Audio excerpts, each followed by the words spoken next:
this up to record. There we go. Okay, Okay. great. Awesome. Thanks, Janice, for doing the background details here. Lovely to meet everybody. I right now, since I'm in, let's see here, got it. I'm in speaker mode. I can't, huh, my computer's froze here. Oh, let's see here. There we go. Um, Yeah, I won't be able to see questions, but what we're going to do is you can message Colorado Guide, so the host here, um, any questions that you have when I present, and then afterwards we'll spend some time too. So a little bit about me. I actually have been with prior to, right? So Colorado Ovarian Cancer Alliance. I joined in 2016 as a facilitator. Have gotten to play a couple of roles with the organization. And right now I am a facilitator of one of the support groups. So Tuesday morning. And throughout my time, so other part of my background is that I'm a licensed professional counselor, and I found a really significant need for more support around sex and navigating sexual issues for cancer survivors specifically. So I went through and gained my certificate in sex therapy, which took about a couple of years to do, actually. And right now, I, in my private practice, work with individuals and couples, both that have experienced cancer of some sort, maybe not gyn cancer, but today we're going to focus in on that a bit more. And navigating either starting to have sex again, or maybe they're experiencing sexual issues. So all of that to say, every time I do this, I always get a little nervous. It might take me a second to settle in. So I appreciate your kindness here, and just yeah, trust in this. I know that this is a really vulnerable topic. Okay. So before we begin, we're going to take a mindful moment. All right. So you can read on the screen, or you can tune into my voice here, but find what feels comfortable in your seat. Maybe that's putting your feet on the floor. Maybe that's leaning back in your chair. Maybe that's keeping your eyes open. Maybe that's keeping them closed. Let's just take a few deep breaths together.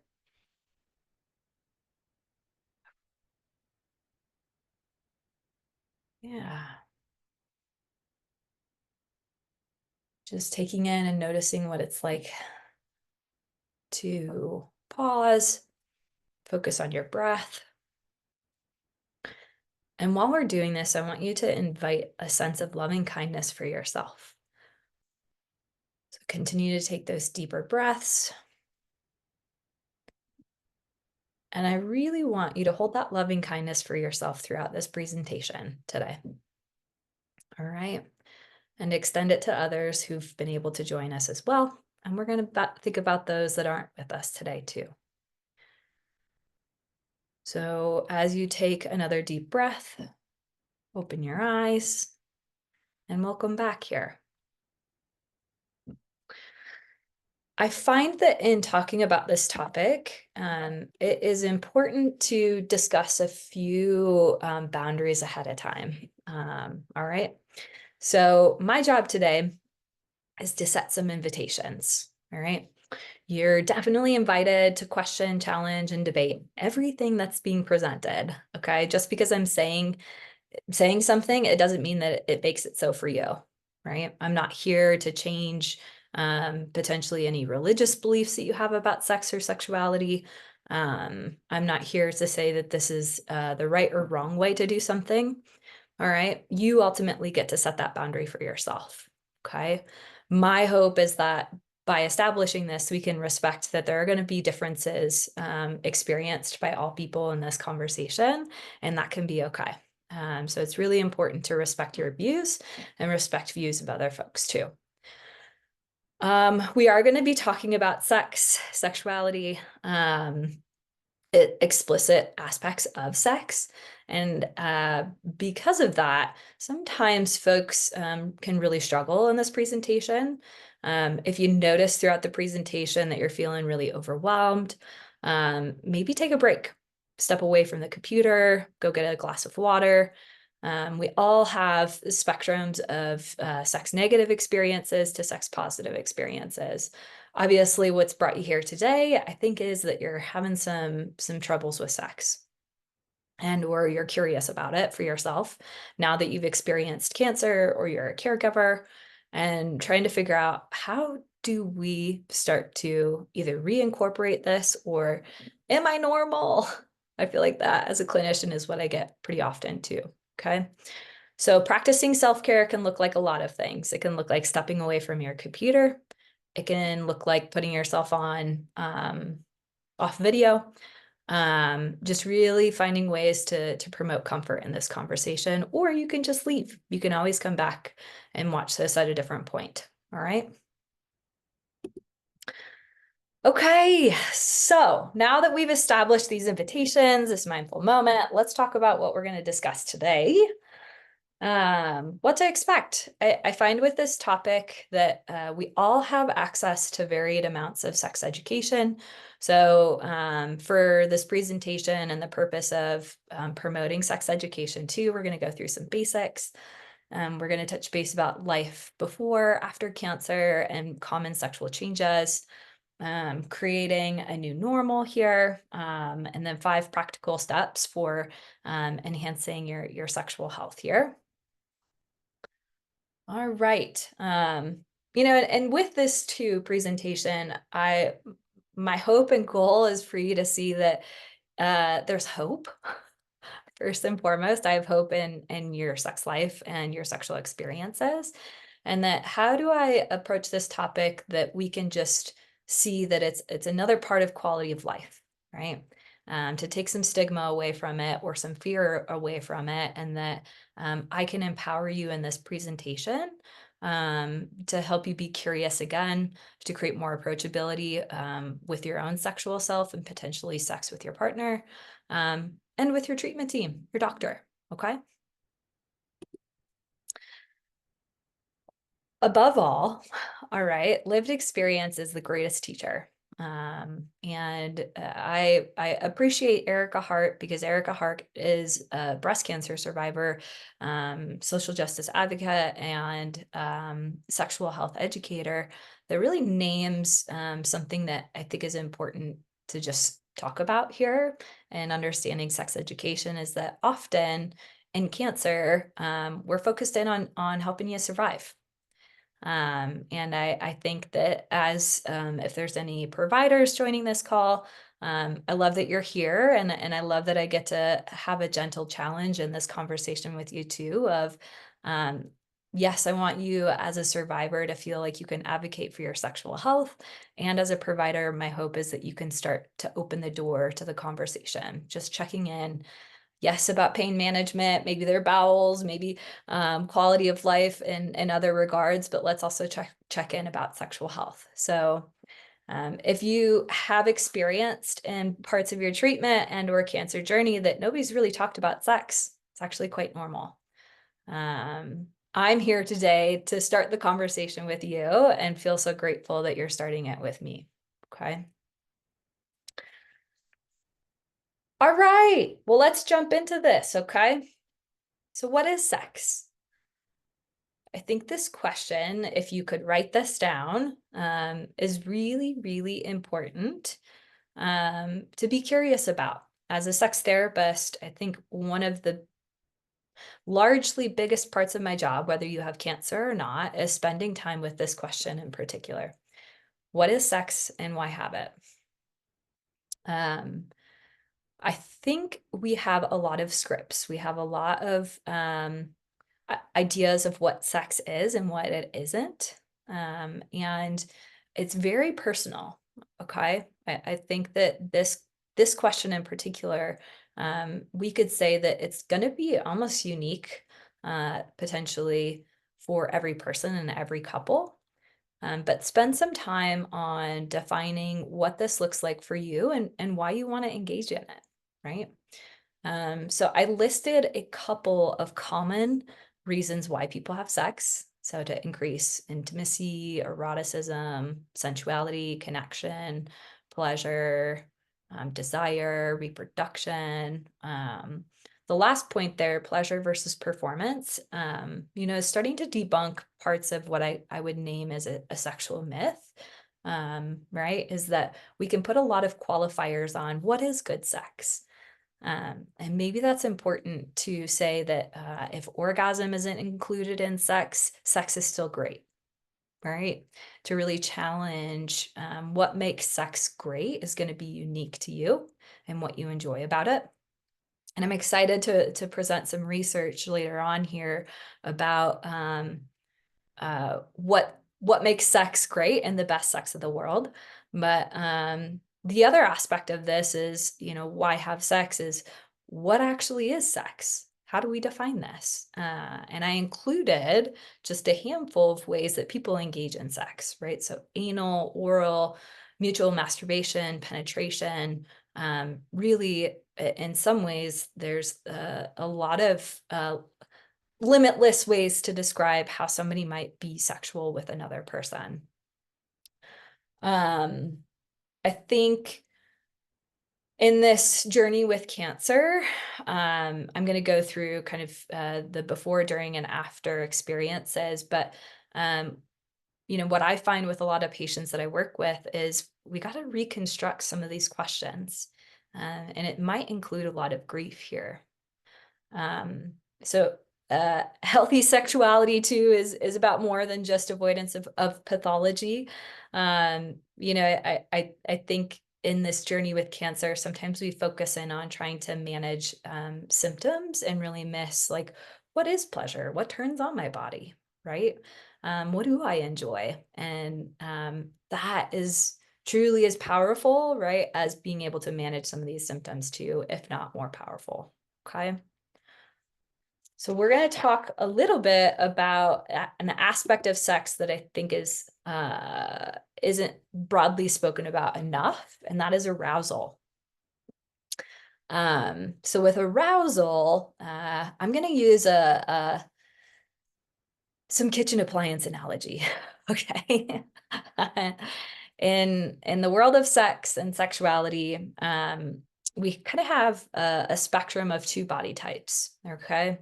We have our microwaves and we have our ovens. The microwave is what we would call like spontaneous desire or spontaneous arousal. And then we have our ovens, which are called more responsive or responsive desire or responsive arousal. So as you could imagine, with spontaneous arousal or desire, it means that that body gets turned on really quickly. It might not take much sexual stimuli for that person to become aroused, right? To want to engage in some sort of sexual activity, which going back to that slide, right, of whatever that might look like for them. For responsive folks, you might need to like preheat the oven, right? It may need to preheat to like 450 degrees. Okay. Depending on the oven that you have, that preheat process might take a while. And then you got to put the dish in, right? And it might be a dish that's pretty complicated that you got to cook for an hour. Okay. With responsive folks, what they need is it's almost like an on-ramp into sex, potentially foreplay, potentially ways to help the body warm up. And what I would say with cancer and cancer survivors and caregivers is that we tend to highlight the need for more responsive arousal and desire because of these factors. So these factors in this slide are all the recipe pieces of literally what generates arousal in somebody's body. So as you can imagine, if you've had cancer, how might some of these be affected? Blood flow. All right. Let's say that you have experienced a hysterectomy or some sort of surgery in your pelvic region. That's going to affect your vascular system, right? It's probably going to also impact your nerves. So the ability to perceive and give touch, it's common that survivors will struggle with sensation. Energy levels. You got to have energy to be able to engage in short bursts of movement, but also to help your body be turned on. I would say that this isn't always a have to. I've added this for arousal, but it's knowledge of what we call the dual control mechanism. So another analogy here, it's like a car. So of your sex and sexuality, do you know what the gas pedal is? Do you know what the brake pedal is? So with sex, we have to get you to take your foot off the brakes, and we have to get you to push your foot onto the gas. Sometimes what ends up happening in sex, outside of just cancer or any experience related to illness or disease, is that folks don't know what their gas pedal is. So they might have their foot off the brakes, but they don't understand fully what helps their body be turned on and want to have sex. Low to no pain, very important, and the ability to be cognitively aware. You know, I understand that with chemo and some treatments, it can affect brain fog. So can trauma affect dissociation. Okay.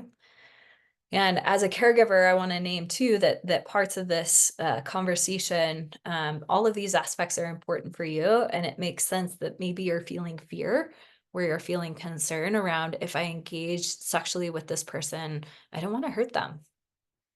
Um, and that can also impact stress, in essence, or anxiety can impact the body's ability to be turned on. All right. Let's jump into, now that we've established kind of some ideas or understandings of sex, I put this female productive anatomy pelvic floor slide in here because I think we don't spend enough time on understanding all of the muscles and the vascular structures and nerve structures that are located in your pelvic region. And if I have any pelvic floor PTs that have joined today, this is a shout out to you. As you can see, the anatomy slide deck to the right will give you a window into how many muscles are just in that small area of your body. All right. So with surgery, as we can imagine, those are going to be disrupted. And commonly, some folks that experience, we could say like tightness, so painful sex, of especially if they're trying to engage in penetration. It literally might be that the person needs to engage in some sort of pelvic floor rehab to help strengthen or loosen the body. Similarly to, I understand that with some of these chemotherapies and we could say even with menopause and post-menopause, you could see atrophying of your vaginal tissue. And if that's experienced, again, these muscular structures are going to be a crucial, vital role in, we could say, like urinary control, but again, sexual health, right? To the left here on my screen, the female reproductive system that shows actually an intact uterus and ovary and fallopian tube here. I want you to think about, okay, if you had a hysterectomy, that was removed. It's probably going to impact potentially parts of your vascular structure, but even your anatomy, okay? When they do a hysterectomy, commonly they'll take out the cervix and you'll have a vaginal cuff. Depended upon the provider that you had and how they described or gave you knowledge around whether your vagina has now been shortened or around your vaginal cuff. If you're engaging in penetrative sex and it's very, very painful around that area, it could be a process of, yeah, you need to engage in some pelvic floor rehab. And you need to have a conversation potentially with your partner if they have a penis and you're struggling with penetration and you're no longer able to insert as far as what you used to prior to the cancer experience. Well, it's because your vagina's either been shortened or it's narrowing. I talk about some of these symptoms because I want to normalize and legitimize your experience that I think will take away some fear that we can actually figure out solutions to these. And by not talking about this, it actually perpetuates a lot of suffering and shame that I think causes people to get stuck. Okay, so if you're experiencing any of the symptoms that I've talked about thus far, there are solutions. Okay. So I know that I had mentioned with priorly that I was going to talk about some research that's very exciting. All right. And thankfully, I actually got to attend. So Dr. Peggy Kleinsplatt is a researcher and doctor out of Ottawa, Canada. And she spent the past 25 years researching the best sex of the world. I'm here to tell you that the average age, okay, wish I could give a drum roll. The average age of the folks engaging in the best sex of the world is 66 years old. Okay. I want that to resonate because I think that what ends up happening with cancer and folks as they age, that they become desexualized. And I want to also put a plug in here that there's actually a lot of hope that you could have some of the best sex of your life. Notice in her research, okay, she's got eight factors, okay, that have led to the best sex of the world out of interviewing. For these eight factors, she interviewed 45 individuals and 26 therapists. All right. There is not a mention of genitalia. All right. Some of the highlights that I think are really important: being present, focused, embodied, communication, um, the ability to take risks, how you experience vulnerability, openness, um, uninhibited. Right? These are some of the secret sauces to what helps a sexual experience be optimized. One of the quotes that I'll read from her right now, great sex had very little to do with proper physiological functioning. Examples, right? A hard erection, vaginal lubrication, intercourse, orgasm. The actual sexual behaviors and acts performed are far less important than the mindset and intention of the person or couple engaged in these acts. By focusing on the individual's subjective experience, the definition of sex is broadened to include times when no physical contact was involved. All right. Here's a gentle plug. How do you define sex?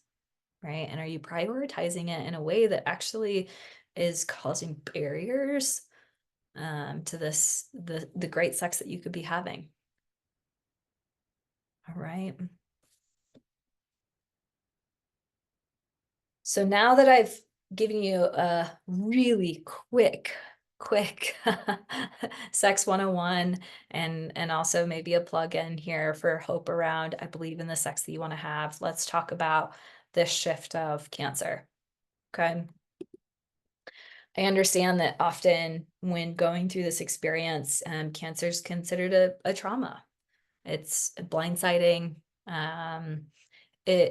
As both a survivor and caregiver, it may be something that is processed differently by both of you, but nevertheless, it affects each of you. All right. And in this experience of talking about cancer, I find it helpful to talk about pre-diagnosis, diagnosis, treatment, and post-treatment, because your experience varies greatly depending upon where you're at in that journey of cancer.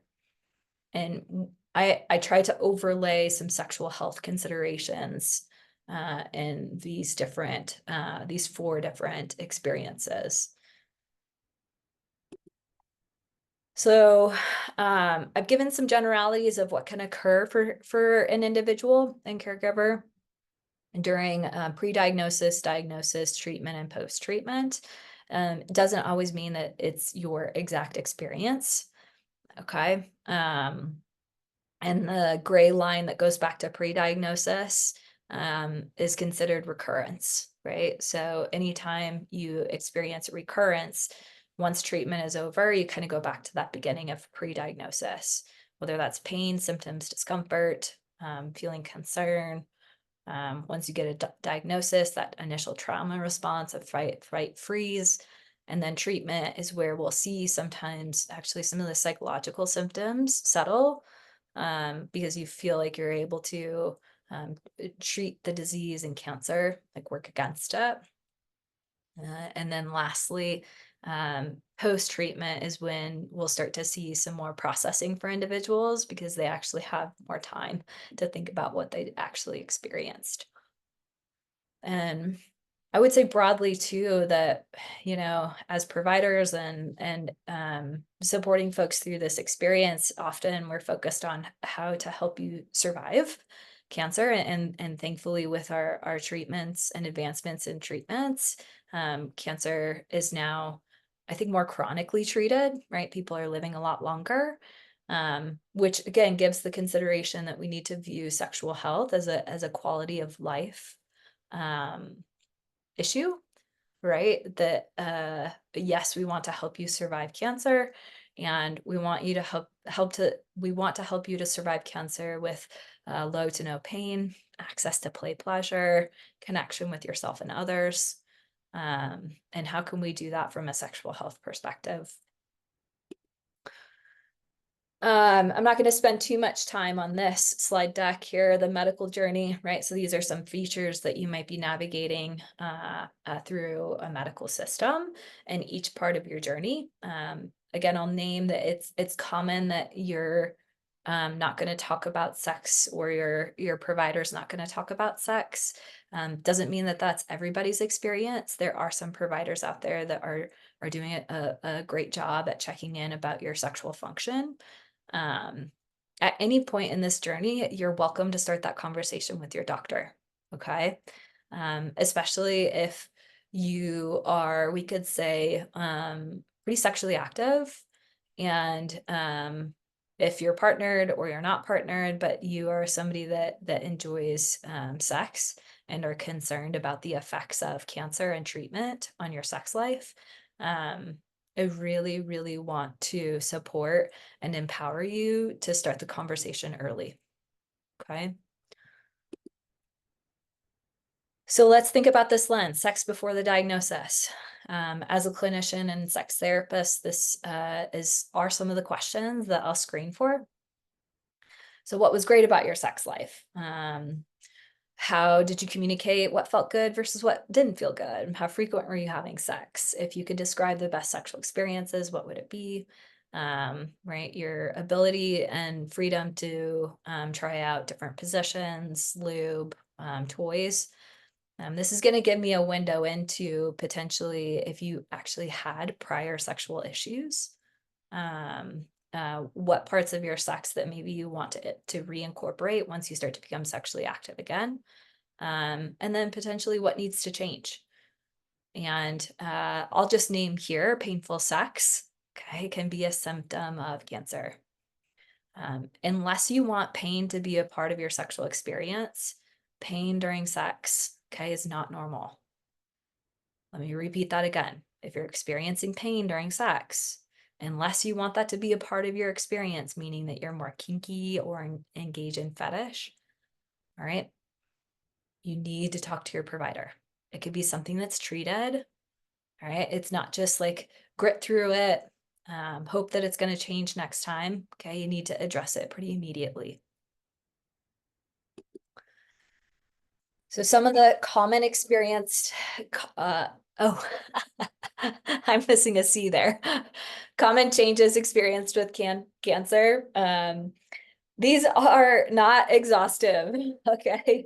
If you don't see what you're experiencing up here, let me just name that it probably is a common experience. I just don't have enough space on the screen to type it all.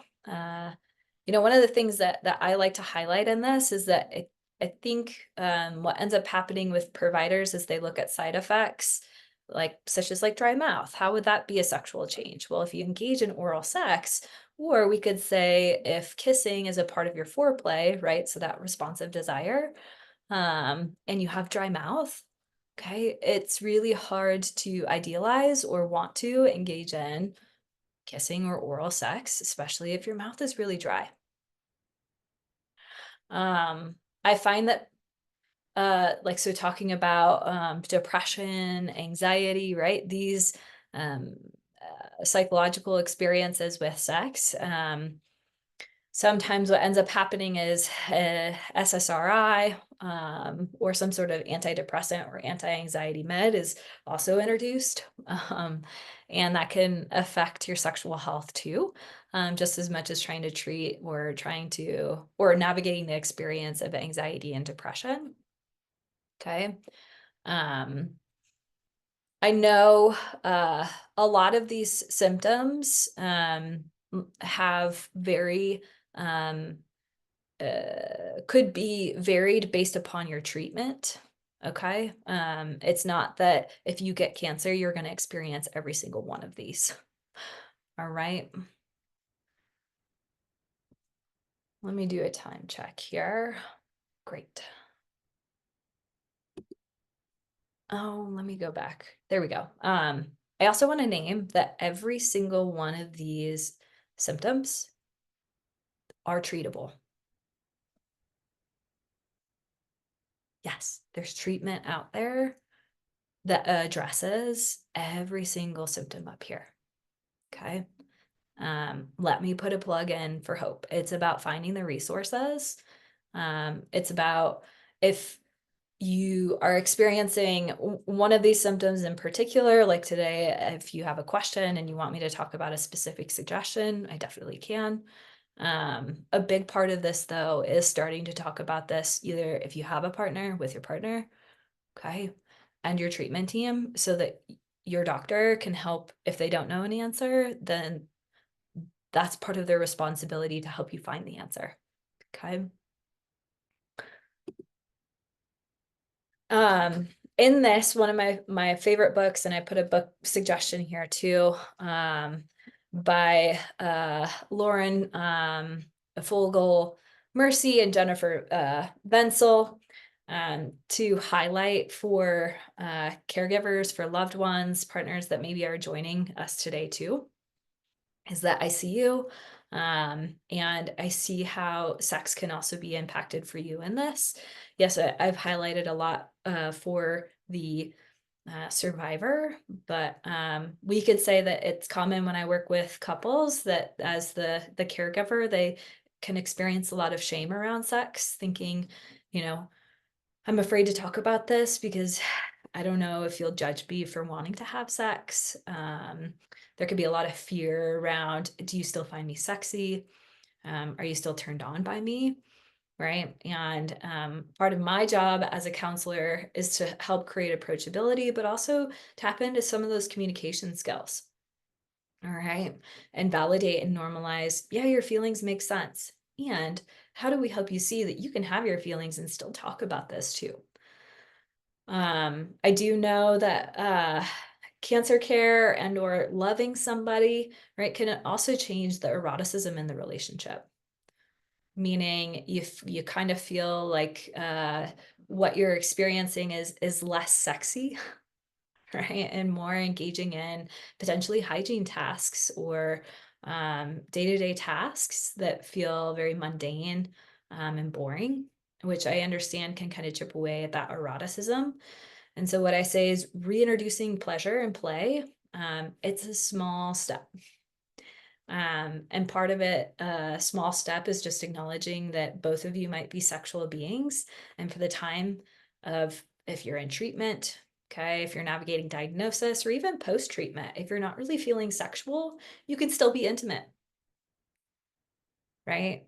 Going back to that slide at the beginning, talking about why people have sex. Sometimes people have sex just to experience intimacy. Well, you don't have to experience sex to be intimate. So how are we able to introduce intimacy for couples and coupleship during this time? Is crucial, okay? Let's talk a little bit about if you're sexually active during treatment. I think that it's what ends up happening sometimes in this cancer experience is that folks are desexualized. We're seen as like, oh, you won't ever want to have sex during chemotherapy or radiation or immunotherapy or hormone therapy, which is a misconception. All right. It makes sense to me if this is something that you want to play with or use as a way to connect with your partner during a very difficult experience or with yourself. We could talk about masturbation, right? So largely, these are the considerations that you need to be aware of if you are sexually active with another person. During chemotherapy, it's contraindicated to have any sexual contact within 72 hours of receiving treatment. So if your primary form of having sex is penetration, all right, or oral sex, you probably need to put a pause on that. What it doesn't mean, though, is that you could masturbate next to each other. Should you feel like you have the energy or ability to do so, there are ways to be sexual with one another and not have contact. Okay.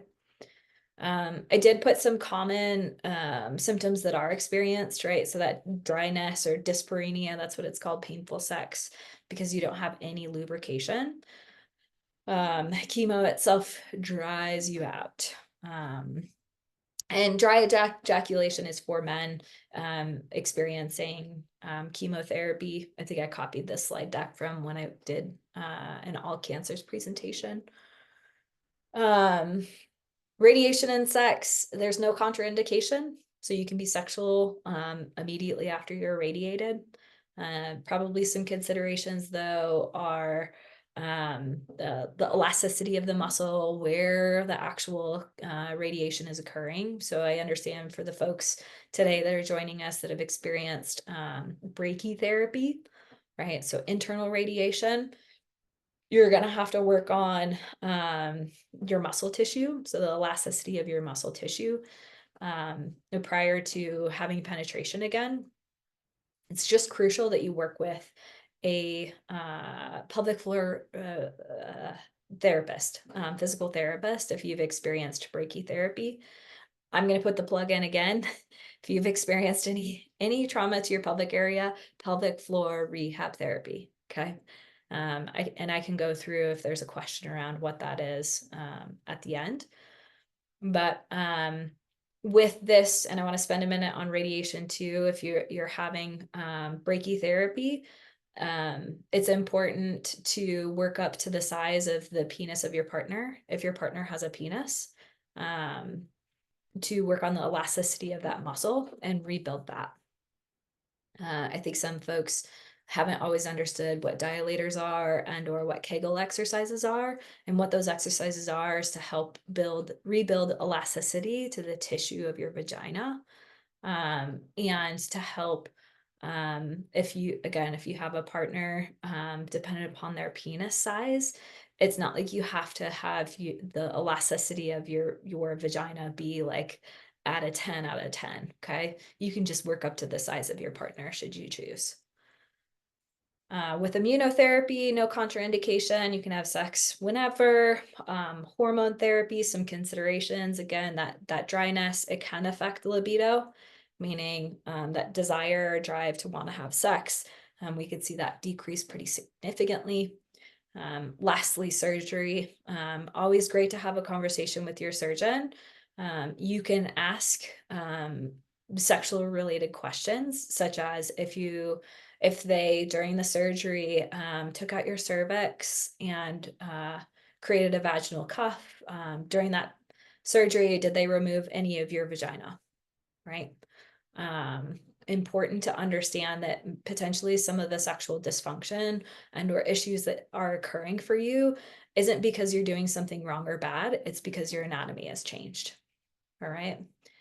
And a big part of that's going to include some grief for you, but also I believe in being able to be empowered and understand and accept how your body has changed and that it doesn't mean that you can't have penetrative sex again. Okay. So I think that bridges well into talking about creating a new normal. All right. Now that we've talked about some of these common experiences that can occur in sex and sexual health with cancer, um, I think about addressing how needs might have changed, right? So maybe you were somebody that, like, let's go back to those kitchen analogies. Maybe you were somebody that was a spontaneous desire person, right? You got turned on pretty quickly, and now all of a sudden you're an oven. You've got a need for more responsive desire. So how do you communicate with your partner first and foremost that how your body is able to be turned on has changed? And instead of them playing the guessing game, right, let's talk about it. Okay. As a relationship therapist, one of the kind of like the recipes or formulas, like I like to tell folks is I feel about what I need Okay. You can fill in the blanks. I feel nervous about having penetration sex. I need to have a conversation prior to when we're going to have sex. Just introducing that framework or more communication, my hope is going to eliminate some bad or terrible sex that you're having or painful sex and increase visibility around number one, you want to have it. And number two, you care about your sexual experience and you care about the sexual experience of your partner. Right. Noticing changes to the body. This one's difficult. I understand. Sometimes it can feel very overwhelming, saddening, frustrating, angering. Sometimes it can feel empowering. It can feel relieving to notice some of those changes that have occurred, whether because of treatment, of surgery, or chemotherapy. But you got to spend some time with your body again. I put some journal prompts in this creating a new normal that once potentially you're in that like post-treatment phase, or you can do this at any point, you could start to ask yourself, okay, as a therapist, this is an exercise or regular intervention that I'll also do with patients is I want you to set a timer for 10 minutes on your phone. I want you to choose one of these prompts, okay? And at some point this week, I want you to just journal to one of these prompts for 10 minutes. Doesn't mean that you're writing the whole time. You could spend the first 5 minutes just thinking, okay? If 10 minutes feels really overwhelming, then just do 5 minutes. If 5 minutes feels too overwhelming, just do 2 minutes. All right. The more time that you can spend with yourself, all right, is ultimately going to lessen any of the pain and or suffering that's occurring for you. And what I also tell folks is that sometimes this information that you write out can be a way to talk to your doctor. Okay. Bring your journal with you. Right. I understand that it can feel really intimidating and it can feel really hard to talk about sexual issues with your doctor. Again, they're either going to have resources readily available to ease some of the suffering that you're in, and or it's going to be their responsibility to point you in the direction of the resources that you need. Grief here. My goodness, we could probably spend a whole session on what grief is, but grief is a really healthy experience. It can just feel really hard. Okay. With grief, right, there's an acknowledgement of what's changed, potentially the loss and gain. All right. And like I said, with the journal questions that I've placed in here, we could say that there's going to be some emotional needs around grief for you, such as like, yeah, do this in a comfortable place. Let yourself cry at some of these answers. Maybe you cry with your partner. Grief is going to look so unique to each person, right?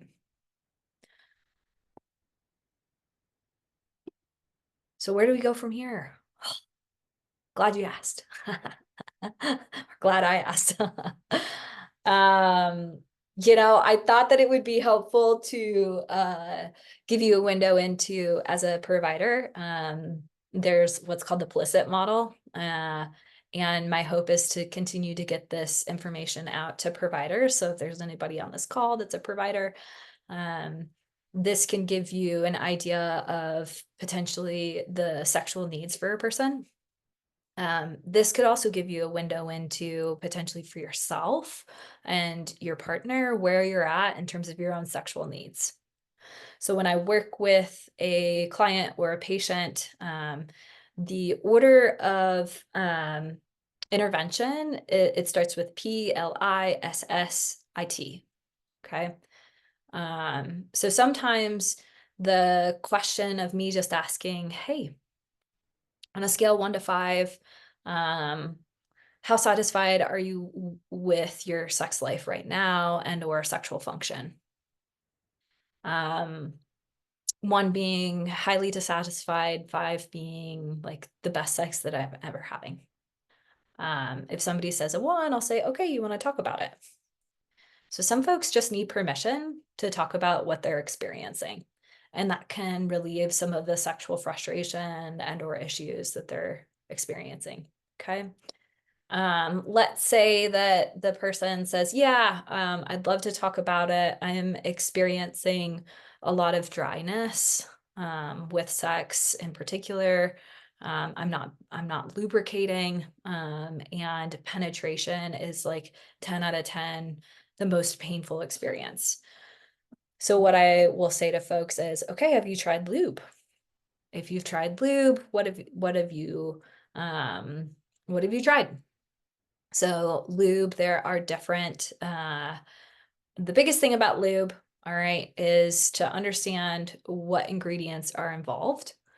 There's a couple of companies that I really are ethically sourced and are mindful about not adding carcinogens.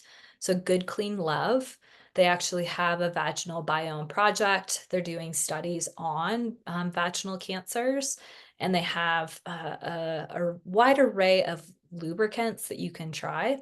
But they 10 out of 10 are a great company. Okay. Similar with Uberlube. Uberlube is also an ethically sourced company too.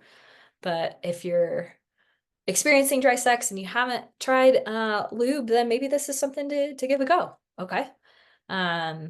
Just trying out a limited information or a suggestion, I know is a big risk in terms of vulnerability, right?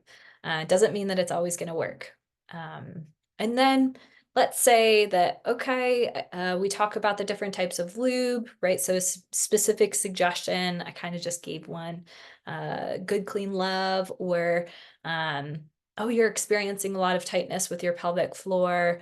Let's give you, or let's focus in on a pillow underneath your pelvic area that actually causes your pelvic to tilt, right? So we can say that vaginal cuff, if your partner's larger, has a larger penis, and you're engaging in penetration or intercourse, and you're noticing a lot of pain at where your cervix was, maybe if we can tilt your pelvic area, it'll relieve some pressure from that spot.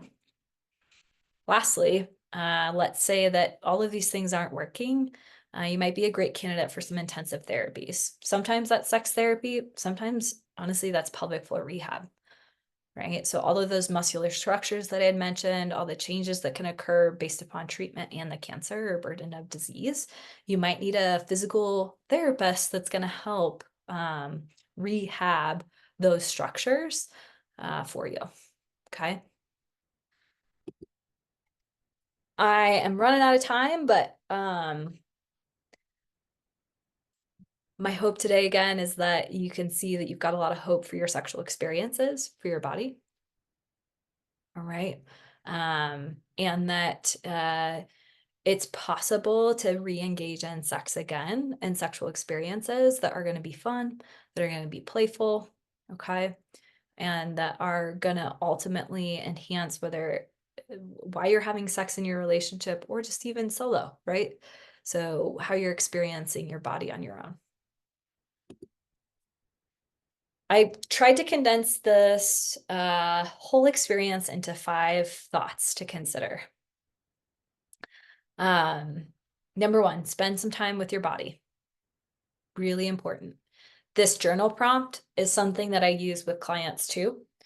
What is getting in your way of enjoying your sexual self again? Let's identify those barriers. Is that low to no lubrication? Is that I'm afraid of getting hurt? Is that I'm afraid of hurting the other person? Is that I don't have any energy?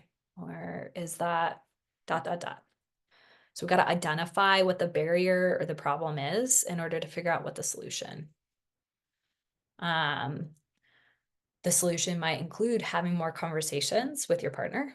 It might include, right, having a conversation with your doctor, which I put in there, communication. Oh, love how these tie in, right? So if you take that journal prompt and you write down some of the symptoms that you're occurring, and at your next doctor visit, you could say, hey, I went to this presentation. We talked about sex. I realize these are the things that I'm experiencing. What do I do about it? Can we talk about it? Huge, huge, huge, huge. Now you're an advocate for your own health. All right. I also put that like recipe I feel about what I need. This might be a more intimate way to have a conversation with your partner.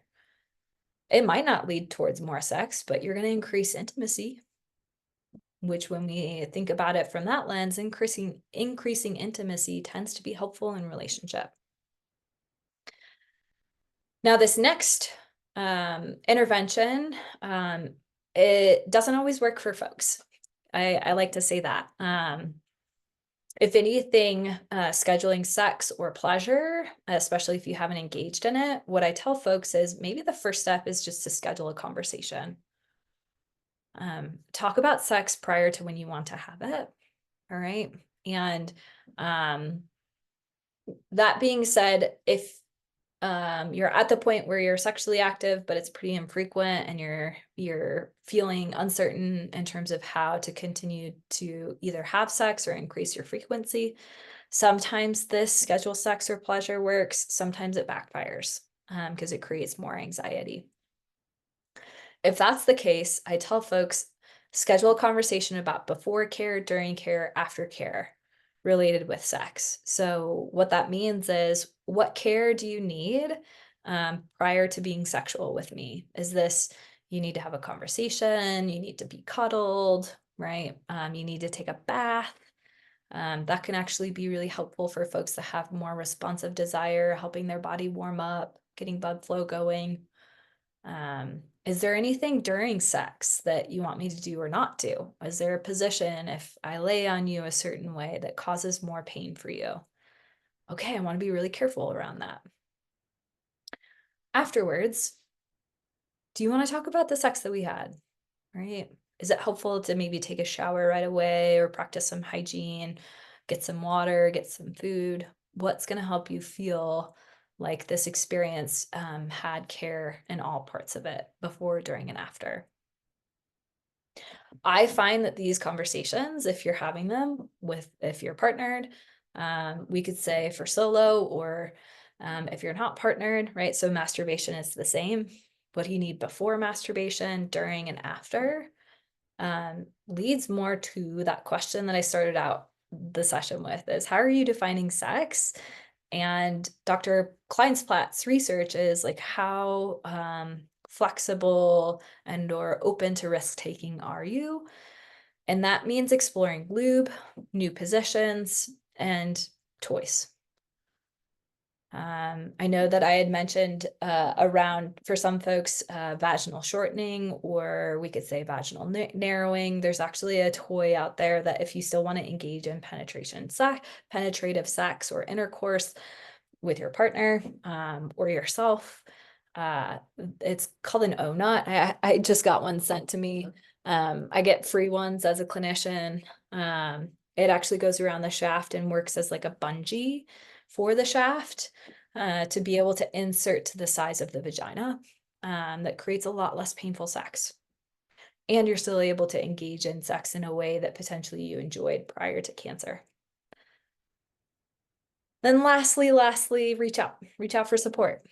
Whether that's a sex therapist. I mean, you're more than welcome to reach out to me if you have, if you're really curious about doing some sex therapy for yourself. If you need referrals, reach out to a pelvic floor therapist. I've got some referrals there. Reach out to your doctor. Okay. The more that we can cut down on isolation and loneliness in this, the more ability and access to empowerment and care and pleasure that you're going to give yourself. Okay. You're going to cut down on that suffering and pain. All right. I Caitlin, think we're, I, oh yeah, resources. I yeah, included a few of my top ones that I talk about with folks. They're not exhaustive by any means, but I thought I would give some women's health, some relationship books, and the link there also is for any sex therapists. You're probably going to want to work with somebody that's got both the cancer and sex therapy background, which I do. I'm also glad to provide some referrals of folks that I know also have that overlap too.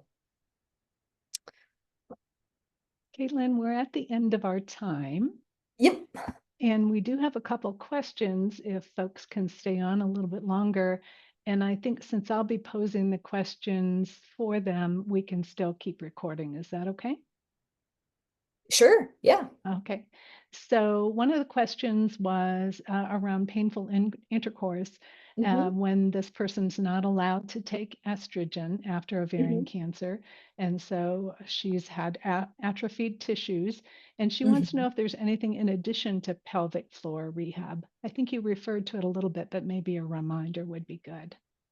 Yeah, so pelvic floor rehab is going to help potentially with the elasticity, depending upon what you're experiencing because of the dryness. If that's you need re-lubrication, you could talk to your provider to see if there are any lubes or creams that you can do to revitalize that skin. If you're talking about penetration, or during penetration with sex, I'd be curious about what lube you're using and a lot of it.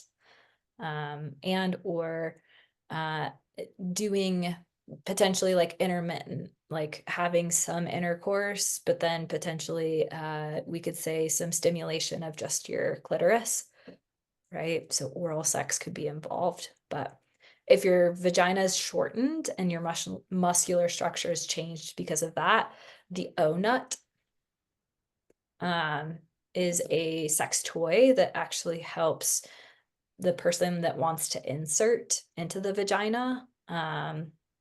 You can still have penetration sex, it's just not going to be as deep. Okay, that's very helpful. Another question is if you could put the names of the two lubricants that you talked about in the chat or restate them, that would be helpful for folks. Yeah. And So, good, clean love and Uber lube.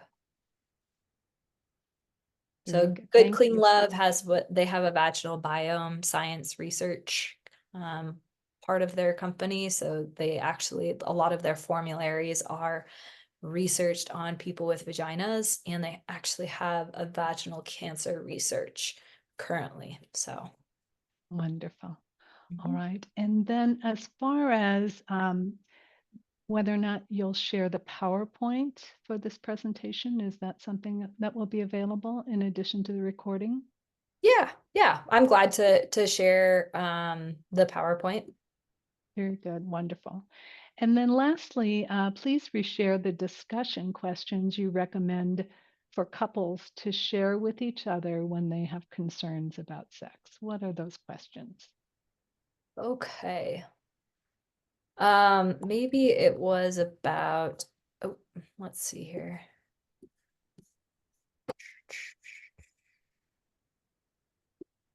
Let's see here, not that one, but I'm assuming that the person referred to this slide. Yes, How yes. has your body changed since diagnosis? I think it had to do with what you were asking of your partner in terms of the dot, dot, dot reference. Oh, the formula. I Yeah, feel about what? yes, that's the one. So this specific formula, it's actually from the Gottmans. Um, you can look into a lot of their material. Um, I'll just post it here.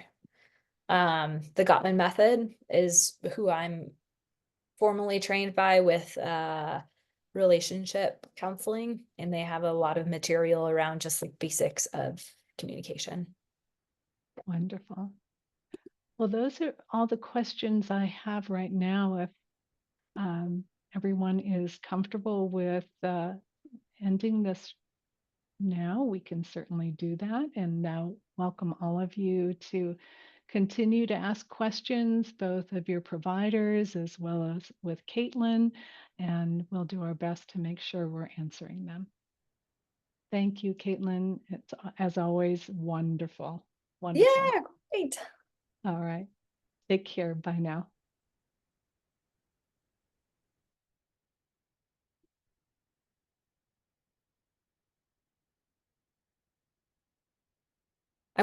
Janice, are you okay if I pause? Oh, looks like she gone, left. Bye.